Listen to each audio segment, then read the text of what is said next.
Traders diary में स्वागत है आपका। नमस्कार, मैं हूं आपके साथ आशीष चतुर्वेदी। और नमस्कार, मैं हूं आपके साथ कुशल गुप्ता। कारोबारी हफ्ते का है पहला दिन और किस तरह से आज सेटअप ग्लोबल लेवल पे और लोकल लेवल पे बनता हुआ नजर आ रहा है, उस पर एक चर्चा कर लेते हैं। तो सबसे पहले ग्लोबल इंडेक्स पर आप देखिए गिफ्ट निफ्टी, हम हेडलाइंस में भी आपको बता रहे थे कि करीबन 75 अंकों की गिरावट के साथ कारोबार होता हुआ दिख रहा है। अब यही देखना है कि फ्राइडे के दिन जिस तरह की गिरावट हमारे बाजारों पर होती हुई दिखी थी, उसके बाद आज किस तरह का मूड माहौल फिर से डेवलप होता हुआ नजर आता है, क्योंकि अमेरिकी बाजारों से कोई खास संकेत हमें फ्राइडे के सत्र में नहीं मिले हैं। वहां पर अगर आप देखें तो डाउ जोन्स आप देखिए ऑलमोस्ट फ्लैट ट्रेजेक्टरी पर ही बंद होते हुए नजर आए हैं। इनफैक्ट अगर आप देखेंगे नैस्डैक पे, वहां पर थोड़ी सी वॉलेटिलिटी आपको देखने को मिलेगी, फिर चाहे वो अपसाइड पे हो या डाउन साइड पे। फिलहाल इस बारी यहाँ पर जिस तरह की स्थिति नैस्डैक पर बनी हुई थी, वो थोड़ी सी डाउन साइड पर ही देखने को मिली थी। बट बहरहाल जिस तरह का सेटअप दिख रहा है, कोई खास क्यूज नहीं है। और अगर आप यूरोपियन मार्केट्स पर भी देखें तो वहां पर भी मिला जुला रुझान है। पर एशिया, यहाँ पर निकाय स्पेसिफिकली अगर मैं बात करूं तो वहां पर आप देखिए 300-400 अंकों की दमदार तेजी के साथ कारोबार होते हुए दिख रहे हैं। अब एशियन क्यूज हमारे बाजारों के लिए कितनी वेटेज कैरी करते हैं, इस चीज को हमें समझना जरूरी है। बट बहरहाल जिस तरह का अभी मूड माहौल बना हुआ है निकाय में, अब आप देखिए ऑलमोस्ट 1.2% की दमदार तेजी के साथ कारोबार होते हुए दिख रहा है। हालांकि अन्य एशियाई बाजारों पर थोड़ा सा दबाव देखने को मिल रहा है। तो इस सेटअप के बीच आज हमने कौन से ऐसे 20 दमदार ट्रेडिंग और इन्वेस्टमेंट आइडियाज लिए हैं, उस पर अब अपने चर्चा कर लेते हैं। बट आपको आशीष किस तरह का बाजार का सेटअप लग रहा है, क्योंकि फ्राइडे को तो भारी बिकवाली के साथ हमारी क्लोजिंग भी नजर आई थी। आज का कारोबारी हफ्ते के पहले दिन का आपका सेटअप कैसा है? देखिए, सेटअप थोड़ा सा मिक्स लग रहा है, लेकिन नतीजे काफ़ी सादा देखने को मिल रहे हैं। बहुत सारे स्टॉक्स हैं निफ्टी में, देखें साथ में अगर आप देखें तो एफएनओ स्पेस में है, कैश के स्पेस में इतने अच्छे नतीजे आए हैं कि यहाँ पर इम्पैक्ट आपको जरूर देखने को मिलेगा। और मेरी लिस्ट में जो रणनीति है पूरी तरीके से खबरों नतीजों के आधार पर है। लगभग सभी के सभी स्टॉक्स मैंने जो है इसी बेसिस पर चुने हैं। तो इसी के साथ कर लेते हैं शुरुआत। पहले मैं ही बता देता हूँ आपको, कैश की कैटेगरी का स्टॉक चुना है। स्टॉक मैंने आरती ड्रग्स, जहाँ पर देखें तो दो ट्रिगर हैं आपके पास। सबसे पहला है कि नतीजे काफ़ी बढ़िया देखने को मिल रहे हैं, नतीजे ठीक ठाक हैं, लेकिन साथ में अगर आप देखें तो कंपनी 900 रुपये के भाव पर जो है बायबैक करने जा रही है।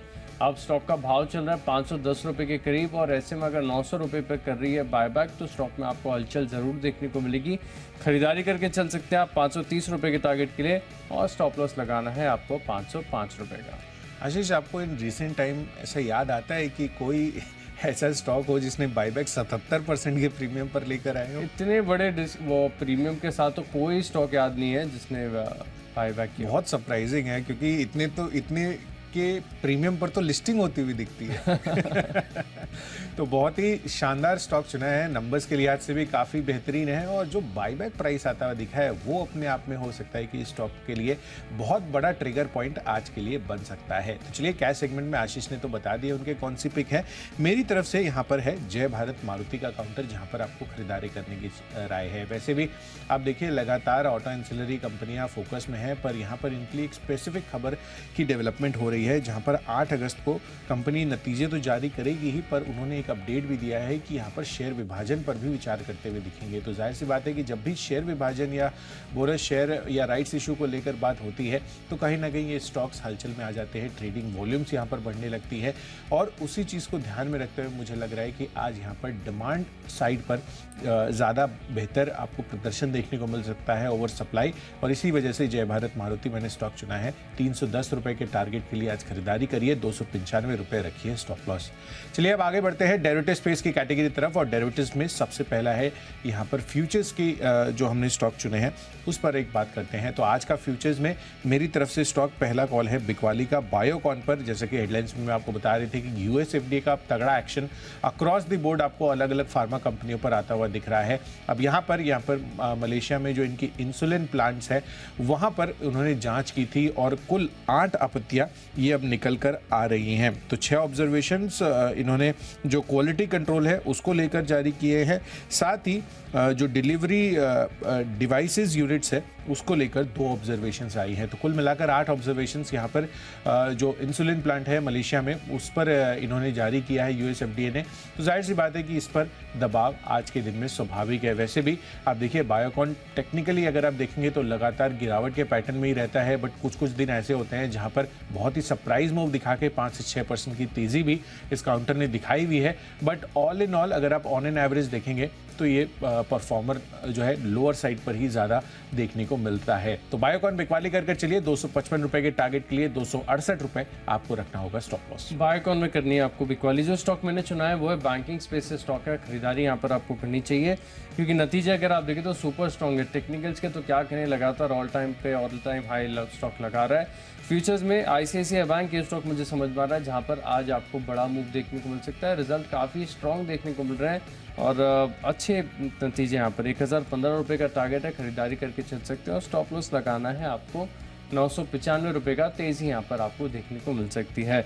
अब बात करें ऑप्शंस की तो ऑप्शंस के लिहाज से भी जो स्टॉक मैंने चुना है यहाँ पर आपको फोकस करके चलना चाहिए क्योंकि स्टॉक में काफ़ी शॉर्ट्स बने रहते हैं, लेकिन जिस प्रकार से नतीजा है वो अपने आप में काफ़ी बढ़िया देखने को मिल रहा है। स्टॉक का नाम मैंने चुना है आरबीएल बैंक, जहाँ पर आपको रखना है फोकस। आरबीएल बैंक अगर आप देखें तो अच्छी बात ये भी कि स्टॉक बैन में नहीं तो अधिकतर क्या होता है कि जब भी अच्छी खबर आ जाए बैन में नहीं है तो एक बड़ा फायदा यहाँ पर है। 222 रुपये 50 पैसे की जो कॉल ऑप्शन है यहाँ पर आपको करनी है खरीदारी। 10 रुपये का टारगेट है, स्टॉप लॉस लगाना है आपको 3 रुपये का। बिल्कुल, तो बैन से बाहर आने का फायदा भी मिलेगा और नंबर्स भी काफ़ी अच्छे हैं, तो डेफिनेटली आरबीएल बैंक में आपको खरीदारी करने की राय दी जा रही है। चलिए इसी के साथ मेरी तरफ से बेस्ट ऑप्शन जो है वो है औरोबिंदो फार्मा पर। यहाँ पर भी आपको बिकवाली करने की राय है। दरअसल यूएस एफडीए ने इनकी भी जो तेलंगाना फॉर्मुलेशन मैन्युफैक्चरिंग यूनिट है उसकी जांच की थी 14 से 21 जुलाई के बीच और फॉर्म 483 के साथ 3 आपत्तियां इन्होंने भी जारी की है। तो जाहिर सी बात है कि यहाँ पर औरोबिंदो फार्मा पर भी आज आपको दबाव देखने को मिल सकता है। तो यहाँ पर इसके पुट ऑप्शन में आपको खरीदारी कर इसके स्टॉक प्राइस को शॉर्ट करना है। 780 रुपए का जो पुट ऑप्शन है वो आपको खरीद कर चलना है, 10 रुपए पर उपलब्ध है। 18 रुपए का टारगेट बनाइए, 5 रुपए रखिए स्टॉप लॉस। चलिए ऑप्शंस की भी बात हो गई है, अब आगे बढ़ते हैं टेक्निकल चार्ट्स पर। और टेक्निकल चार्ट्स पर मुझे पसंद आ रहा है अशोक लेलैंड का काउंटर, जहां पर खरीदारी करनी है। शुक्रवार के सत्र में भी बाजार में भारी गिरावट के बावजूद भी आप देखिए ऑलमोस्ट 0.4% तक की शानदार तेजी अशोक लेलैंड दिखाता हुआ नजर आया था। तो नंबर्स भी काफी अच्छे आए थे और उसके बाद ब्रोकरेज हाउसेस की जो रिपोर्ट्स है वो भी पॉजिटिव साइड पर देखने को मिल रही है। सिटी ने यहाँ पर खरीदारी की राय जो है बरकरार रखी है और उसके साथ साथ टारगेट्स भी सिग्निफिकेंटली बढ़ाए हैं। 215 रुपए पहले टारगेट था, अभी 225 रुपए के टारगेट दे रहे हैं। तो और अगर आप मौजूदा भाव देखेंगे तो उससे तो और अच्छी अपसाइड देखने को मिल रही है। तो 181-82 रुपए के आसपास अब यहाँ पर अशोक लेलैंड आता हुआ दिख रहा है। अब आप देखिए 130-135 रुपए के ये रेंज पे ट्रेड कर रहा था हिस्टोरिकली काफी टाइम से, पर उसके बाद आप देखिए किस तरह की चाल इस काउंटर ने पकड़ी है और कमर्शियल व्हीकल स्पेस को लेकर तो काफी बेहतरीन आउटलुक भी नजर आ रहा है। जिस तरह से देश में ई-वे बिल्स की आपको बढ़त देखने को मिल रही है और जो एडवांस टैक्स कलेक्शंस है वहां पर भी आपको जो इंडिकेशंस है वो समझ में आ रहा है कि यहाँ पर जो कॉर्पोरेट्स की एक्टिविटीज है, इकोनॉमिक एक्टिविटीज है, वहां पर भी बड़ा बूम आता हुआ नजर आ रहा है। तो जाहिर सी बात है कि उसको लेकर जितने भी कमर्शियल व्हीकल स्पेस की कंपनियां हैं वो फोकस में आती हुई दिखती हैं और इसी वजह से इनके नंबर्स में भी इस चीज का रिफ्लेक्शन होता हुआ दिखा है। तो नंबर्स भी अच्छे थे, साथ ही ब्रोकरेज हाउसेस की रिपोर्ट्स भी बढ़िया आ रही है। फ्राइडे में मार्केट के विपरीत इस कंपनी ने परफॉर्म किया है, तो 3-4 बढ़िया क्यूज है इसके लिए। आज भी बेहतरीन तेजी दिखा सकता है। इसी दम पर खरीदारी कर चलिए। 182 रुपए का यहाँ पर प्राइसिंग रही है, 188 रुपीज ये आपका टारगेट बनेगा आज के लिए। 178 रखना है स्टॉप लॉस। टेक्निकली स्टॉक जो पसंद आ रहा है वो है अशोक लेलैंड, जहाँ पर लगातार कन्विक्शन बना हुआ है। टेक्निकल्स काफ़ी बढ़िया, खरीदारी करके चल सकते हैं। 188 के अर्ज के लिए 178 रुपये का आपको लगाना है स्टॉप लॉस। टेक्निकली जो स्टॉक मुझे पसंद आ रहा है वो है GIC-RE स्टॉक। अगर आप देखें तो काफ़ी लंबे समय से एक लागत रहा है, उम्मीदें काफ़ी ज़्यादा थी, लेकिन तभी भी इतना बड़ा मूव यहाँ पर देखने को मिला। इनफैक्ट इंश्योरेंस स्पेस की सभी जितनी कंपनीज हैं इनमें कोई भी बड़ा मूव आपको देखने को नहीं मिला, लेकिन जिस प्रकार से वीकली चार्ट पर पैटर्न फॉर्मेशन देखने को मिल रहा है और स्टॉक में अगर आप देखें तो शुक्रवार को थोड़ी बहुत तेज़ी, करीब 3-3.5% की तेज़ी भी यहाँ पर देखने को मिली थी। इसके चलते मैं मान रहा हूँ कि यहाँ पर एक अप मूव फर्दर आपको देखने को मिल सकता है। तो खरीदारी करके चल सकते हैं। GIC-RE में 190 रुपये का आप लगाइए स्टॉप लॉस और 215 रुपये तक के जो टारगेट्स हैं यहाँ पर आपको देखने को मिल सकते हैं। 194 रुपये के आसपास का भाव चल रहा है। खरीदारी करनी है 215 के टारगेट के लिए, लेकिन इंट्राडे में नहीं होगा, पॉसिबिलिटी थोड़ी सी कम ही नजर आ रही है। समय देना पड़ सकता है और समय देंगे 190 के स्टॉप लॉस के साथ तो स्टॉक में रिटर्न्स भी बनेंगे। जीआईसी ये मेरी तरफ से है टेक्नोपिक। अब बात करें फंडा पिक की, तो फंडा पिक के लिहाज से देखिए स्टॉक जो मुझे पिछले हफ्ते भी काफ़ी ज़्यादा पसंद था, स्टॉक का नाम है ओएनजीसी। स्टॉक मैंने आपको बताया था कि यहाँ पर कच्चे तेल में जिस प्रकार से हलचल हो रही है, सीधा बेनिफिट यहाँ पर आपको देखने को मिलता है। वैसे भारतीय अर्थव्यवस्था के लिए अगर आप बताएं तो कच्चे तेल में जो उछाल है वो नेगेटिव माना जाता है, लेकिन अगर आपको इस परिस्थिति को हेज करना है तो आप ओएनजीसी खरीद लीजिए, क्योंकि जब जब कच्चा तेल बढ़ेगा ओएनजीसी में यहाँ पर आपको एक इम्पैक्ट देखने को मिलता है। और जो टेक्निकल्स है ओएनजीसी के काफ़ी सुधरते जा रहे हैं और आप ब्रेंट क्रूड का भी चार्ट देखेंगे तो वो भी आपको पसंद ही आएगा, तो खरीदारी करके चल सकते हैं ओएनजीसी में। 190 रुपये के टारगेट्स के लिए आपको यहाँ पर पेशेंस के साथ खरीदारी करके चलना है। 165 रुपये का आप लगा लीजिए राउंड फिगर स्टॉप लॉस। तेजी यहाँ पर देखने को मिल सकती है, ओएनजीसी चार्ट एक बार जरूर देखिएगा। बिल्कुल। तो ओएनजीसी ऑयल प्रोड्यूसर यहाँ पर जिस तरह से कच्चे तेल में तेजी होती हुई दिख रही है, लगातार बेहतरीन फर्दर गेंस के लिए ये काउंटर तैयार होता हुआ नजर आ रहा है। चलिए फंडा पिक के लिहाज से मेरी तरफ से जो काउंटर है वो आपको खरीदारी कर चलनी है एमजीएल पर, क्योंकि जिस तरह से आईजीएल सिटी गैस डिस्ट्रीब्यूशन के कंपनी के नंबर्स आते हुए दिख रहे हैं वो अपने आप में काफ़ी बेहतरीन है। जितना अनुमान लगाया था स्ट्रीट ने उससे भी बेहतर नतीजे खासकर ऑपरेशनल लिहाज से यहाँ पर कंपनी ने प्रदर्शन किया है। एबिटा आप देखिए ऑलमोस्ट 38% ग्रो कर 642 करोड़ का आंकड़ा कंपनी ने छू लिया है, जबकि अनुमान था 590 करोड़ रुपए का। सबसे बेहतरीन बात तो मार्जिन्स को लेकर है, 12.6% से मार्जिन बढ़कर कंपनी के 18.9% पर क्लॉक इन होते हुए दिखे हैं। ये क्वार्टर ऑन क्वार्टर बेसिस पर नंबर्स मैं आपको बता रहा हूं, और जो अनुमान था वो 17.3% का था। तो क्लियर कट बीट ऑपरेशनल लिहाज से यहाँ पर आईजीएल ने दर्ज किए हैं। तो जाहिर सी बात है कि एक्सपेक्टेशंस ये बन जाती है कि महानगर गैस यानी कि एमजीएल इसके भी नंबर्स काफ़ी अच्छे आने की उम्मीद है। तो जाहिर सी बात है इस चीज़ को ध्यान में रखते हुए अगर आप एज अ फंडा पिक महानगर गैस को चुनते हैं तो यहाँ पर अच्छी तेजी बन सकती है। 1100 रुपये का टारगेट बनाना है, 1065 रुपये की प्राइस है। 1100 रुपये के लक्ष्य के लिए इसको प्ले ऑन कर चलिए। 1058 रुपये ये आपका आज के लिए बनेगा स्टॉप लॉस। चलिए फंडा पिक की भी बात हो गई है, अब आगे बढ़ लेते हैं और वहाँ पर जो इन्वेस्टमेंट के लिहाज से हमने जो स्टॉक्स चुने हैं उस पर चर्चा करते हैं। तो निवेश के लिहाज से मुझे पसंद आ रहा है पावर फाइनेंस कॉर्पोरेशन का काउंटर। यहाँ पर आपको खरीदारी कर चलनी है। लंबी अवधि के लिए इसको आप अपने पोर्टफोलियो में शामिल कर चलिए। ऑलमोस्ट 6% की शानदार डिविडेंड यील्ड है एक तो कंपनी की, साथ ही इनके लिए जो खबर की डेवलपमेंट हो रही है कि जो 20 क्लीन एनर्जी कंपनियां हैं उनको ये करीबन 2.37 ट्रिलियन रुपीस यानी कि 2.37 लाख करोड़ जो है ये देते हुए नजर आएंगे। तो जाहिर सी बात है कि यहाँ पर आगे के लिए इनकी जो एनबीएफसी ऑफ कोर्स और इंफ्रास्ट्रक्चर स्पेस में डील करती है, खासकर पावर सेक्टर को फाइनेंसिंग करने का जो कारोबार है पीएफसी का, उसको लेकर काफ़ी अच्छा जो डेवलपमेंट है ये बनता हुआ नजर आ रहा है। इनफैक्ट अगर आप और एडिशनल इसके फंडामेंटल क्यूज देखेंगे तो रिटर्न ऑन इक्विटी के लिहाज से भी 20% की आरओई है। साथ ही कंपनी काफ़ी अट्रैक्टिव वैल्यूएशन 3.7 टाइम्स के पी पर ट्रेड करती हुई दिख रही है। एफआईएस डीआईएस की कुल मिलाकर जो हिस्सेदारी है वो भी 35% से ज़्यादा की है। तो सब फैक्टर्स इसके फेवर में है, खरीदारी कर चल सकते हैं। लंबी अवधि के लिए 227 रुपये का मौजूदा भाव है, 270 रुपये के टारगेट के लिए आप पीएफसी को अपने पोर्टफोलियो में शामिल कर चल सकते हैं। पीएफसी को पोर्टफोलियो में जगह दीजिए। स्टॉक अगर आप देखिए तो बेहतरीन प्रदर्शन दिखा रहा है और अच्छी बात है कि लगातार यहाँ पर खबरों का भी असर है, तो इसका भी इम्पैक्ट यहाँ पर आपको देखने को मिल रहा है। अब बात करूँ निवेश के लिहाज से, तो निवेश के लिहाज से जो स्टॉक मुझे पहले भी पसंद था, स्टॉक मैंने आपको 526 रुपये के करीब बताया था। स्टॉक का नाम है पीएनबी हाउसिंग। यहाँ पर आपको रखनी नज़र दिखे, बहुत ही बढ़िया स्ट्रक्चर बना हुआ है चार्ट के ऊपर और अभी तक स्ट्रेंथ यहाँ पर देखने को मिल रही है। एक बार भी ऐसा नहीं हुआ है कि थोड़े से पुल बैक यहाँ पर आपको देखने को मिले।